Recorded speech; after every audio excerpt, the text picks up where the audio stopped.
Bakit may mga babaeng nakalabas ang dede? Mahinhin ba yon na ilabas mo yung kalahati ng bundok ng Sinai para pagpiestahan ng mga lalaki? Mahinhin bang damit? Yung nakalabas, pati yung gatla ng puwit mo, nakalabas ang pusod mo, naka-micromini ka, pinagpepiestahan ka ng mga lalaking nagnanasa sa katawang idinidisplay mo. Di ba ikaw ay kasangkapan pa ng demonyo niyan? Dahil yung mga lalaki ngayon natutukso mag-isip ng hindi maganda dahil sa idinidisplay mo na katawan mo. Pagka ganyan ang mapapagkita ng lalaki, makakalimutan mo yung asawa mo, makakapangalon niya ka nga dahil lang sa damit.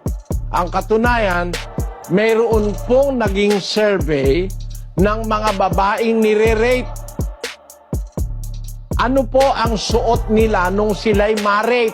So may kinalaman yung pananamit sa intensyon ng nanonood o nakakakitang mata. Bakit? Ang ating mga mata, mayroon yan tinatawag na concupiscence. Masamang pita ng mata. Kaya ang Kristiyana, inutusan, gagayak ng mahinhing damit, matimtiman at mahinahon.